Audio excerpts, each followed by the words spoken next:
Doctor साहब विकास जी को और पूरी उदयपुर वाटी विधानसभा क्षेत्र की बूढ़ा की टीम का हृदय से आभार प्रकट करता हूँ, अभिनंदन करता हूँ कि आपने ऐतिहासिक कार्यक्रम का आयोजन किया।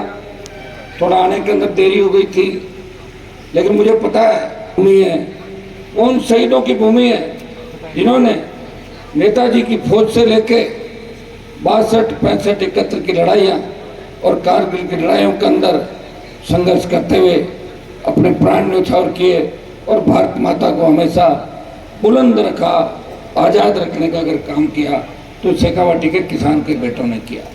दो चार जोरदार जयकारों के साथ मेरी बात शुरू करूंगा। बोले तेजी महाराज की, बोले सालासर दरबार की, शाकंभरी माता की,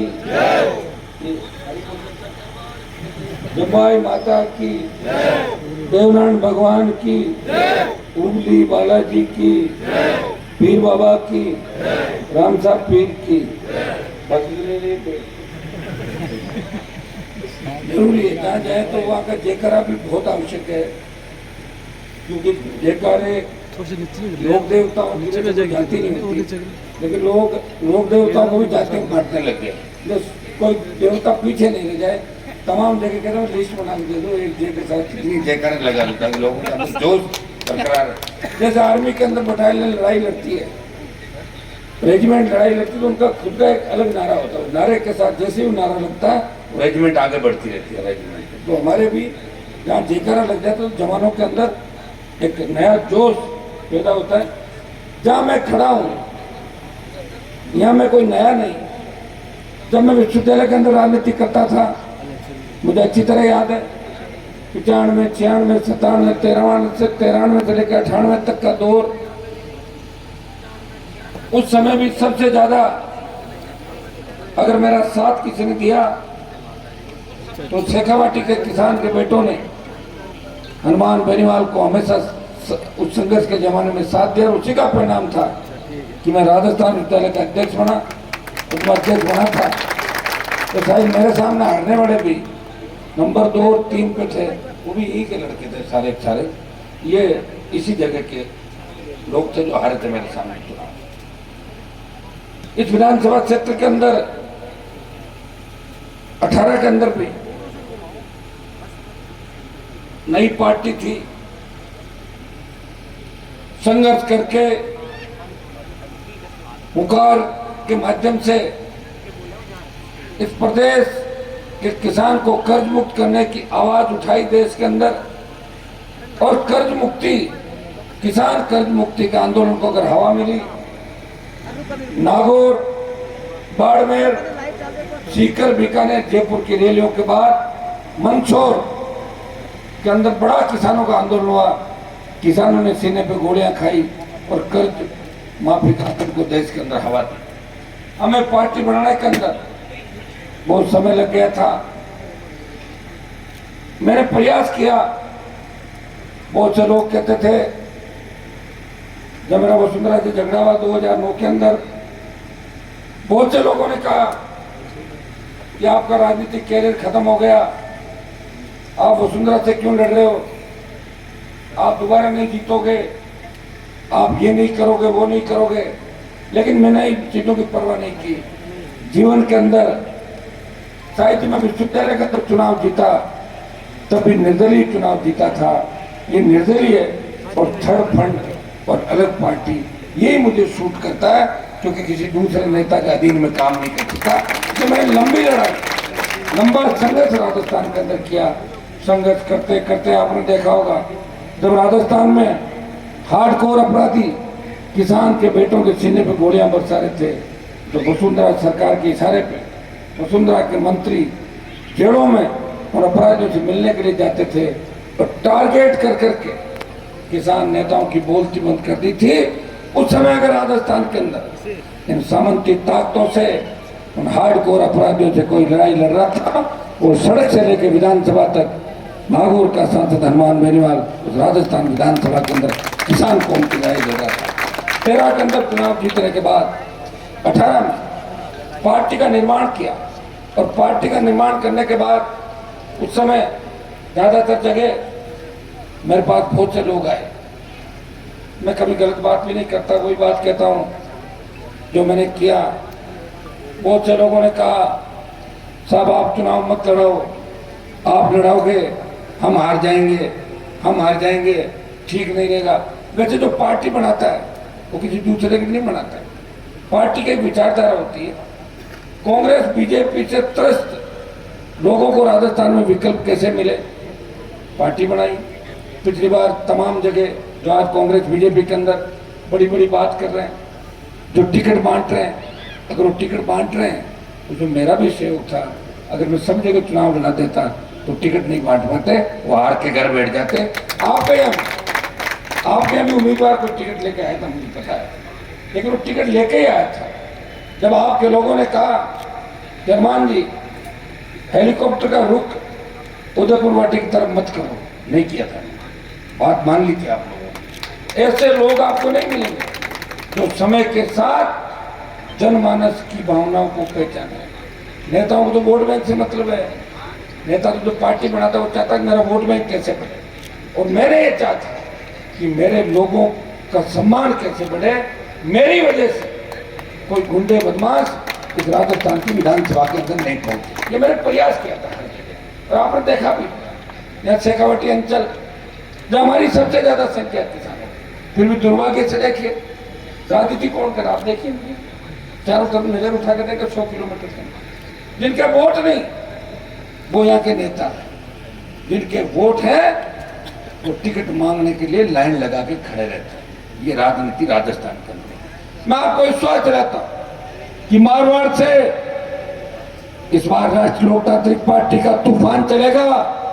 शेखावटी में आप चुनाव में बना देना, मुख्यमंत्री आपका बन जाएगा, इतना विश्वास में आपको देना चाहता। मैंने पूरे राजस्थान को नापा, उपचुनाव के अंदर बल्लभनगर उदयपुर के अंदर जहां कोई सोच नहीं सकता कि आरएलपी जैसी पार्टी बीजेपी की जमानत कराएगी। बल्लभनगर के अंदर जब हमारा उम्मीदवार चुनाव लड़े, डांगी समाज से थे, पाटीदार समाज से, 50,000 वोट लेकर भारतीय जनता पार्टी को चौथे नंबर पर धकेला।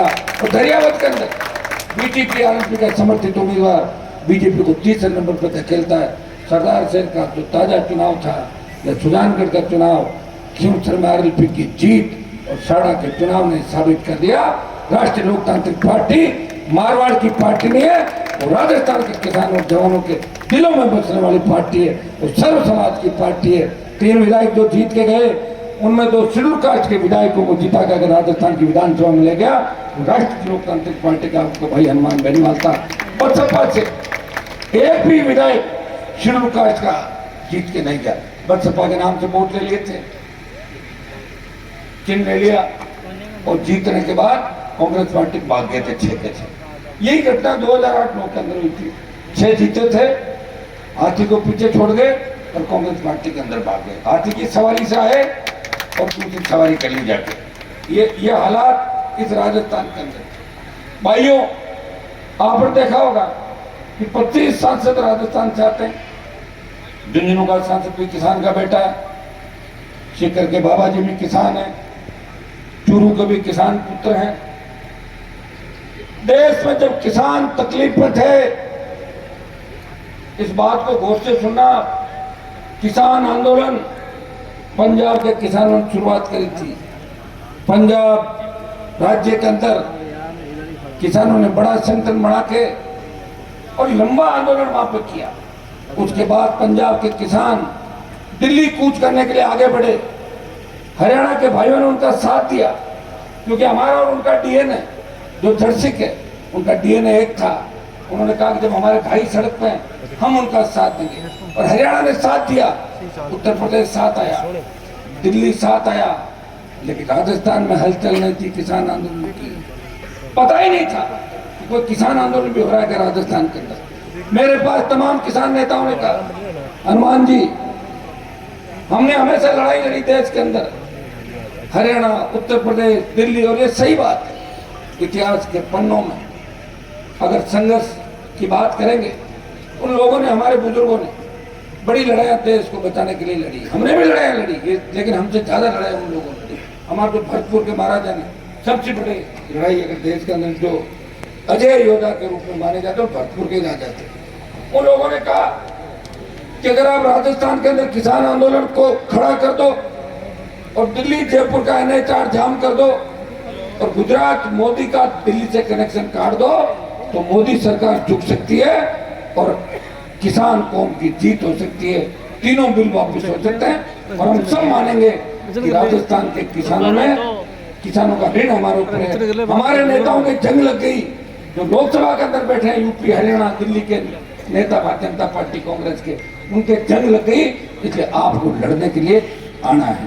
भाइयों, मैं चाहता तो मोदी सरकार के अंदर कैबिनेट का मंत्री बन सकता था, लेकिन जब भाइयों को तकलीफ के अंदर देखा, मैंने किसी से राय नहीं ली, बच्चों को पूछा क्या करना चाहिए, उन्होंने कहा भाई साहब हमें मोदी की थाली को ठोकर मारनी चाहिए और अपने भाइयों को साथ देना चाहिए। मैं इस हाईवे पे गया और मैंने कहा मैं हाईवे पे आ रहा हूँ, हरियाणा का आपका जो बॉर्डर था वो जाम हो गया। पहले दिन में 10,000 लोग लेके गया, 10 दिन बाद जब मैं गया तो 50-60 हजार की संख्या थी और 70 दिन सड़क पे बैठ के एनडीए की सत्ता को छोड़ के और मुकाबला किया। वो नागौर का एकमात्र सांसद था, 24 सांसद भारतीय जनता पार्टी का जयकारा करते थे, वो किसान कौम की जय बोल के सड़क पर बैठा था। जब अग्निवीर आया, अग्निपथ योजना लागू हुई, शेखावटी के सबसे ज्यादा जवान सेना के अंदर जाते हैं। मेरे घर के सामने नागौर के अंदर स्टेडियम है, बच्चे हमारे भी बहुत ज्यादा आर्मी के अंदर जाते हैं। आपने कारगिल की शहादत देखी होगी, शेखावटी मारवाड़ के अंदर बराबर लोगों ने शहादत दी थी, चाहे नागौर है, बीकानेर है, जोधपुर है, बाड़मेर है, चितपुर, चुनू, भरतपुर, इन चूरू, इन्होंने सबसे बड़ी शहादत शेखावटी की पहली जो कारगिल की पहली शहादत थी, उसमें आप और हमारे बच्चे थे जिन्होंने पहली कारगिल की शहादत दी थी। बच्चे जब अग्निपथ आया, बच्चों ने कहा भाई साहब कोई नहीं सुनेगा। मैंने कहा मैं लड़ाई लड़ूंगा चाहे कितनी लड़नी पड़े। पहले ही दिन झंडे के साथ अगर कोई पार्टी अग्निपथ का विरोध करने के लिए देश में आ गई, वो राष्ट्रीय लोकतांत्रिक पार्टी थी, जिसने लोकसभा के अंदर 1 दर्जन बार से ज्यादा अग्निपथ का विरोध किया। ऑल पार्टी मीटिंग के अंदर प्रधानमंत्री को बार बार कहा ये अग्निपथ वापस लीजिए। रक्षा मंत्री तो इतने परेशान हो गए, पहले ही मेरे बोलने से पहले ही कहते थे दूसरी बात से शुरू करते हैं, वो तो हमारा ध्यान है आपका अग्निपथ। ये बार बार अगर इसका विरोध किया और 2 लाख जवानों की जोधपुर में रैली करके ये संदेश दिया, मोदी जी अग्निपथ वापस ले लो, ये किसान पुत्र है, आ रहे हैं दिल्ली की तरफ, तैयारी कर लो।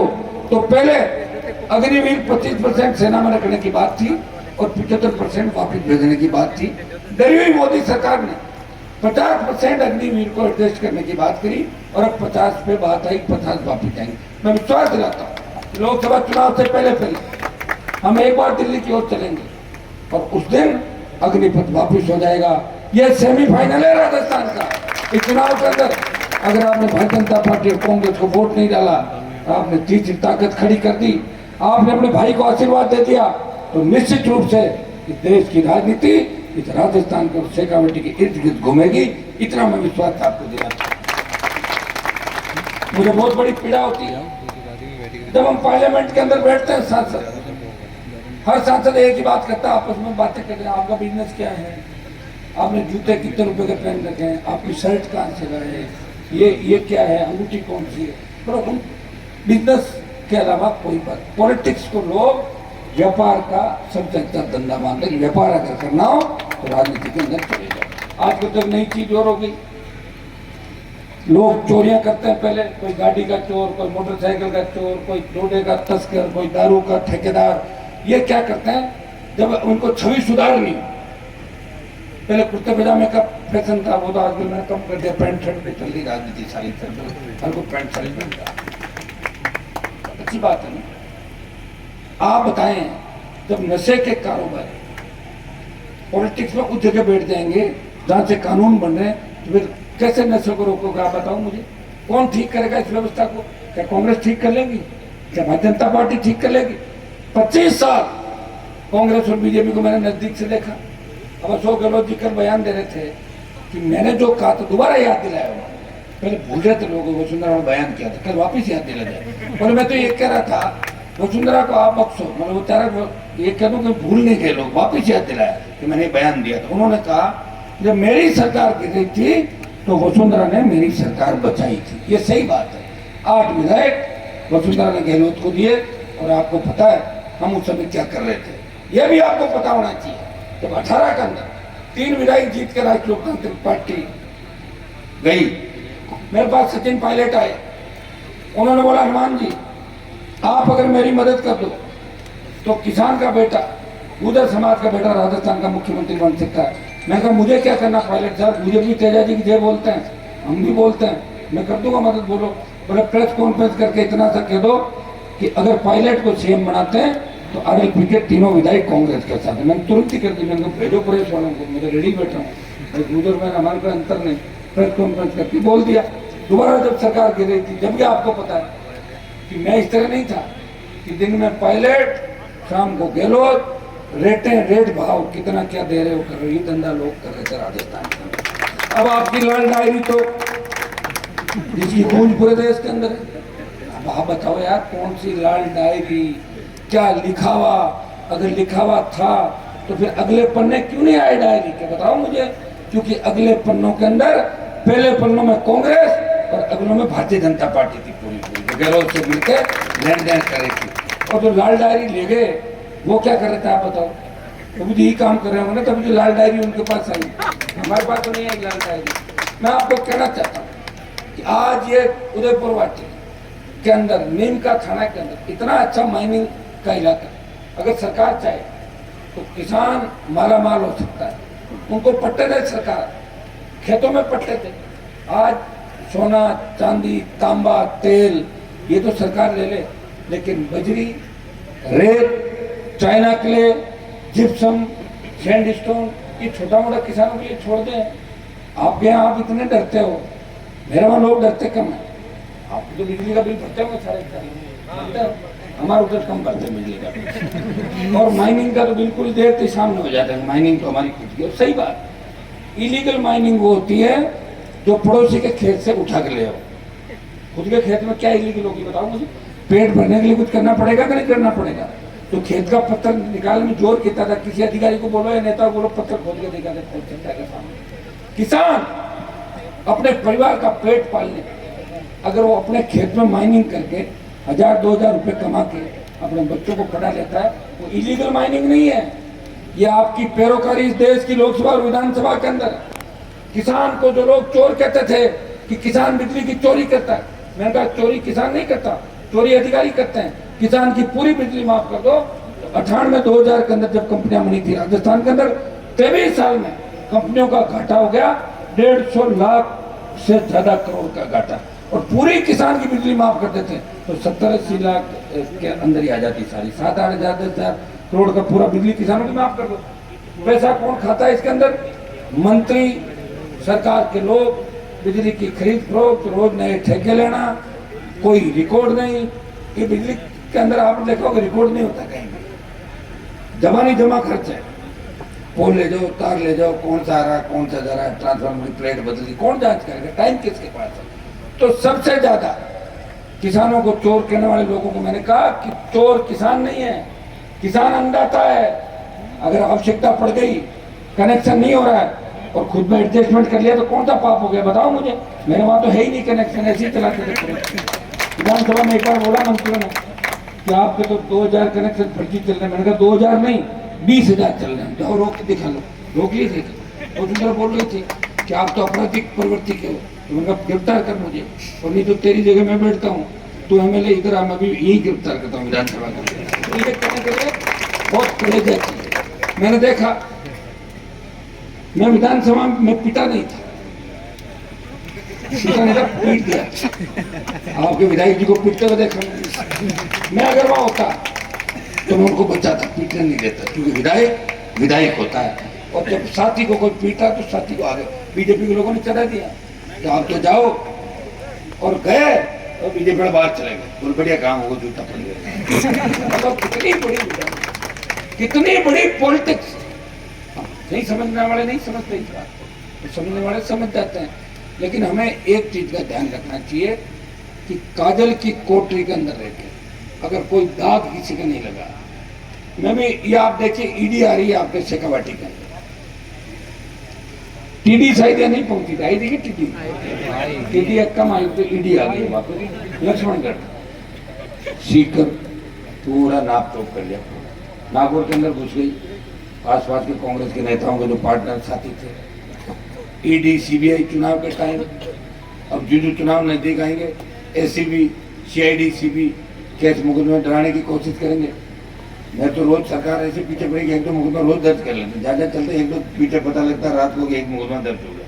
उनका होना तो भाई जो भी होना, जब जीवन ही समर्पित कर दिया, आपके लिए लड़ते हुए एक बार सजा भी हो गई थी, आपने देखा होगा, फिर ईश्वर के पास बरी हो गए। अब अगर हम लड़ेंगे नहीं, आपके लिए सड़कों पर नहीं बैठेंगे, तो कैसे आपको न्याय दिलाएंगे बताओ मुझे? फिर तो लोकतंत्र बचेगा ही नहीं। लोकतांत्रिक व्यवस्था यही है कि जनता के लिए, जनता के प्रति जो लड़ाई लड़नी पड़ती है, लड़ाई लड़ते हुए अगर सरकार के लोग इस तरह करने लग जाए तो ये निरंकुशता हो गई।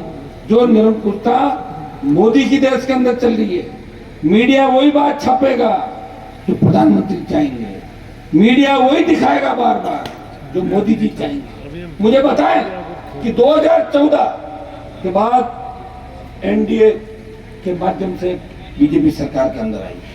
हमारे देश में तो छोटा नया दल था, पंजाब से लेके महाराष्ट्र तक, बिहार तक, कितने किसान नेताओं के कंधे पे बंदूक रख के धीरे धीरे भारतीय जनता पार्टी आगे बढ़ी।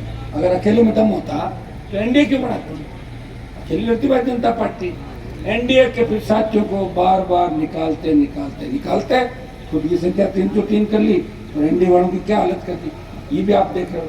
लेकिन 14 के अंदर और 19 में उम्मीद जगी थी कि मोदी की सरकार बनेगी तो सादत कम होगी, किसी किसान के बेटे को सीने पे गोली नहीं मिलेगी, हिंदुस्तान का बेखौफ इस पूरे देश के अंदर होगा।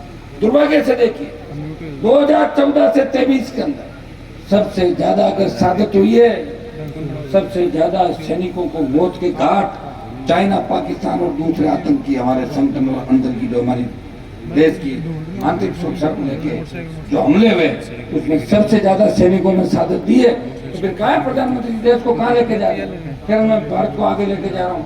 कोविड के टाइम 50 लाख लोग चले गए, कहाँ व्यवस्था की बताएं? सबसे ज्यादा अगर कोविड में मौतें हुई तो हिंदुस्तान के अंदर।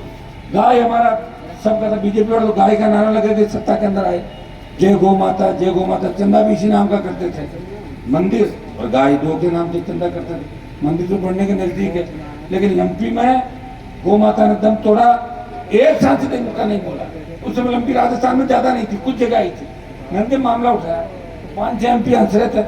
मैंने तुम हंसो मत, तुम्हारा इलाज हो जाएगा, गाय माता कर देगी तुम्हारा। फिर बाद में कह रहे यार लंपी तो समझेगी, आगे ध्यान नहीं था उनको। बाबा जी वगैरह ध्यान थोड़ी रखते, दूसरे कामों का ध्यान रखता है। बाबा जी मेरे हिसाब से जंतर मंतर से काम चलाते हैं, मुझे कैसा लगा। तो उनके पास ऐसी शक्ति होगी जो घुस कर देती है, हमें तो लड़ना पड़ता है। तो टिकट बाबा जी का भेष और आप ये किस्मत के लोग हैं, इसे टिकट कैसे मिले, टिकट की चिंता कर। यह मैंने शेखावटी के अंदर देखा कि हमारे वहां तो लोग किन किन परिस्थितियों में लड़े। आप बहुत आगे हो हमसे एजुकेशन के अंदर। हाँ, जमीनें वहाँ ठीक होगी, लेकिन नहरें थोड़ी है। ये तो 15-20 साल से ट्यूबवेल खोद के लोग पैदावार करके थोड़े बहुत आगे हैं। एजुकेशन के अंदर शेखावटी 50 साल आगे मारवाड़ से, लेकिन आज राजनीतिक रूप से मारवाड़ बहुत मजबूत है। बोतल का चिन्ह जहाँ जाएगा, कॉन्स्टिट्यूंसी में जो भी वोट होगा अपने आप पड़ जाएगा उसके अंदर, कोई एक वोट भी पीछे नहीं रहेगा। ये मारवाड़ के अंदर। यहाँ तो दिक्कत देखो, आप टिकट का वेट कर रहे हैं, हर किसी मुझे और फोन कर रहे हैं, अरे साहब थोड़ा ध्यान रख दीजिए वकील की बात को, बोले कोई टिकट गड़बड़ मत दीजिए, अपना अपना है कोना तो बताओ मन। अपने वाले तो वो है जो सत्ता में, मैं चाहता हूँ अपने लोग सत्ता पे बैठ जाए, कब्जा करे, सिंहासन इंतजार कर रहा है। अरे 2nd number, 3rd number, 4th number तो हमेशा ही रहते हैं। 52 से लेकर आज तक क्या क्या हम लोगों ने बताओ मुझे।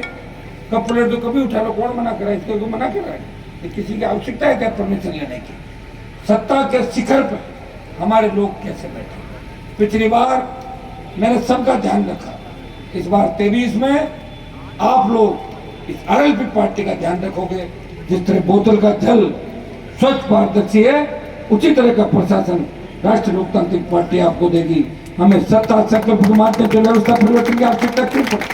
अगर किसी किसान को ढाणी के अंदर 10 लाख की चोरी हो जाए, पुलिस चोर को पकड़ती है और चोर को पकड़ के बरामदगी करती है 2 लाख रुपए। वो खूब घूमता है, हम कोशिश करते हैं, पुलिस वाले कहते हैं इसको मारेंगे तो हम जेल चले जाएंगे, साहब क्या करें, 2-3 लाख पुलिस खुद रख लेती है 10 लाख में से, और 5 लाख रुपए वापस, उसके बाद तो 2 लाख आता है। ये व्यवस्था में बदलनी है, सड़क पे तोड़ नहीं देंगे। हमारे बच्चे बेरोजगार तंग आके आत्महत्या कर रहे हैं, किसान कर्जे के बोझ के तले आत्महत्या कर रहा है। ये हालात जो राजस्थान की भय, अपराध, भ्रष्टाचार, इसको खत्म कौन करेगा? इसके लिए हमें सत्ता का संकल्प लेके इस व्यवस्था परिवर्तन के अंदर मेरा साथ देना है। अभी चुनाव का समय, कांग्रेस बीजेपी टिकट बांटने में व्यस्त है और मैं आपके बीच लगातार संघर्ष करते हुए 15-20 साल का मेरा संघर्ष है, मेरे तीनों विधायकों का संघर्ष, चाहे पेपर लीक की घटनाएं हो और बदली माफिया को अगर राजस्थान में सबक सिखाया, उसको फुर किया, तो आरएसपी पार्टी ने बजरी माफिया को उसकी औकात राजस्थान में दिखा दी। मैं विश्वास दिलाता हूँ कि बड़े से बड़े नेता, चाहे बीजेपी में या कांग्रेस के अंदर, अगर मैं जिनके पीछे पड़ा, उनको दिन में तारे नहीं दिखाए तो उनका रिकॉर्ड उठा के देख लो, वसुंधरा से बड़ी तो कोई आई नहीं। और गहलोत के बेटे को सांसद हरा के ये भी संदेश दिया कि यहाँ हमेशा गहलोत का ही दाम नहीं चलता, कभी दाम हमारे भी चलते हैं। आप सब ने स्वागत सत्कार के ऐतिहासिक कार्यक्रम यहाँ पे उदयपुर वाटी क्षेत्र के अंदर सत्ता संकल्प करवाया। पूरी आरएलपी टीम को, डॉक्टर साहब को, पूरे परिवार को, इनको हृदय से आभार। हमेशा आपके लड़ता रहूंगा। इस बार दोनों हाथ उठा के मुझे आशीर्वाद प्रदान करें। बहुत बहुत आपको धन्यवाद।